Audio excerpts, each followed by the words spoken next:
Be without fear in the face of your enemies. Safeguard the helpless, even if it leads to your death. That is your oath. Rise a knight! Rise a knight! What's going on, guys? Welcome back to the channel. Alright, so today we're going to go over the biggest announcement, in my opinion, that we got yesterday from the Warriors Den. And besides the War and Rework, that I've been waiting for that for so freaking long. You have no idea. Very happy with it. But the biggest change was the change to the gear system that we have. And change is an understatement, because this is a massive overhaul of the whole system that we've had for over a year now, about a year and 4 months, something like that. And it completely changes how things are built, how your character will be built, how your character will be played, so on and so forth. Personally, I don't know how to feel about it yet, because I got the information, last night, because the stream happens at around 1900, 7 o'clock p.m. my time, and I kind of was just thinking about it, and I can't really imagine the gear stats being any different than the way they are now, especially having the information that we have about the gear changes. So here we go. Let's check this out, and let's kind of like delve into what we can kind of make a hypothesis about this stuff. All right, guys. So what we're getting here is perks to replace the gear system that we have now. Perks are passive abilities that are on your character at all times. It doesn't matter what your renown rank is.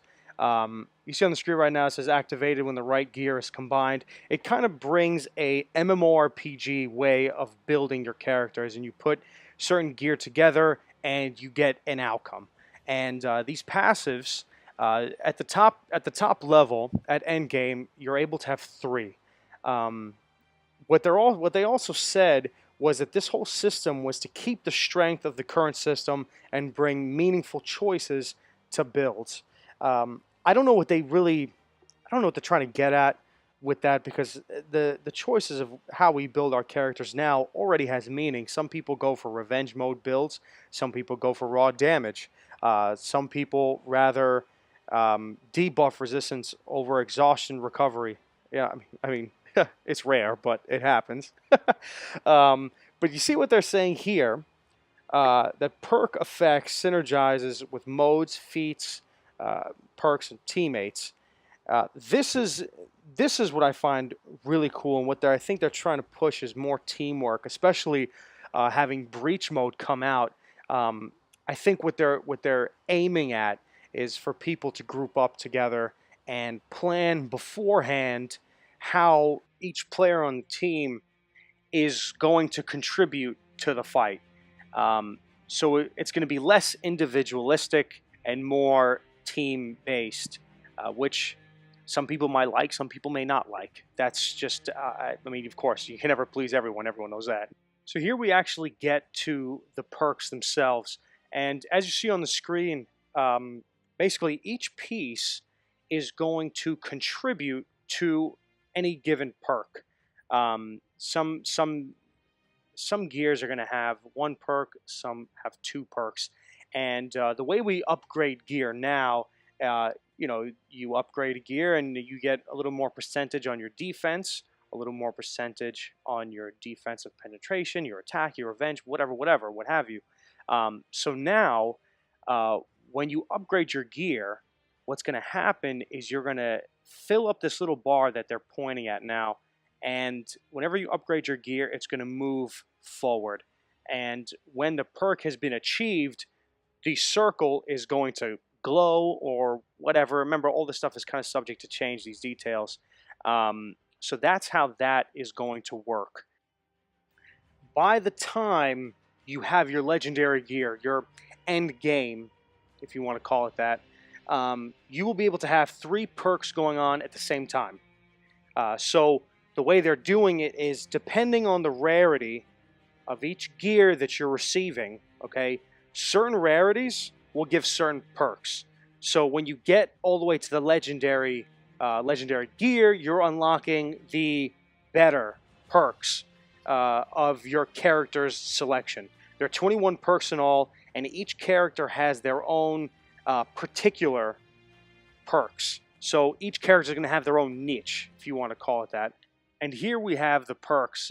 21 perks in all, like I said before. 7 offensive perks, 7 defensive perks, and 7 assistive perks, which are about to pop on the screen right here, so you're about to see. So these perks, I guess the 7 offensive ones they're gonna give to the offensive type of character. 7 to the defensive, like Conqueror, Warlord, probably Shigoki, unless they make Shigoki an assistive. I'm not sure. But the assistive perks as well. That's pretty interesting. I'm kind of looking forward to see what they're gonna reveal when it comes to assistive perks.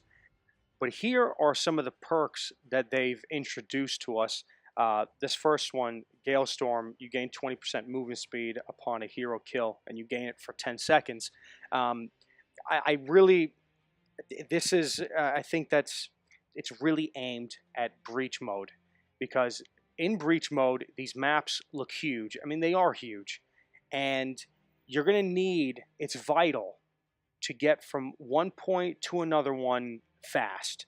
And these perks, the ones that they've presented to us, are really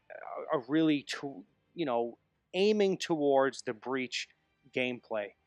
The one they just popped up, Aegis here, the shields you see 20% more. That again is huge, because during Breach you have these shield buffs, so you're always going to get 50. You're going to get 20% more to that shields. Your shields up, the one that popped on here. This is the example that they gave during the stream, is Aegis and shields up working together. So that's a 35% shield when you spawn in. And of course, just like I said, you have those defensive buffs that are on the map as well. So you add that one, and you've got one hell of a shield going for you. And of course, this is kind of important for the attacking team in Breach mode, because revives are a huge thing. All those tickets, you have to save as many tickets as you can. So shields are pretty vital in this mode. So here's the transition plan that they've laid out for us. Basically, the current gear that we have will be converted into perks, and the same gear score that you have, even if you've refined your gear, will tie into the perk structure. So if you've already refined your gear, you will already have perks unlocked. What those perks are, we don't know yet. We don't know how we don't know which certain gear is going to be what perk. That's a complete mystery to us as of right now. And the same goes for everything in your inventory as well. Everything is going to be transferred into a certain perk. So my advice to you would be, have 60 out of 60 inventory the day before Marching Fire launches, and so you'll have every chance you can to receive the perk that you want. Of course, it's random. We don't know. But what I'm thinking is they probably are going to correlate a certain perk with a certain gear, with certain statistics, whatever. So it's probably a good idea to have a different variety of stuff, a different variety of gear inside the inventory, for a possible chance for different perks. Who knows? But in conclusion, this is what I'm thinking. Like I said at the beginning, I'm not exactly too sure on how I feel about the whole change. But what I do know for sure is that these perks, they are so compatible with the Breach mode gameplay. Breach mode gameplay, it's unlike anything we have as of right now. The maps are bigger.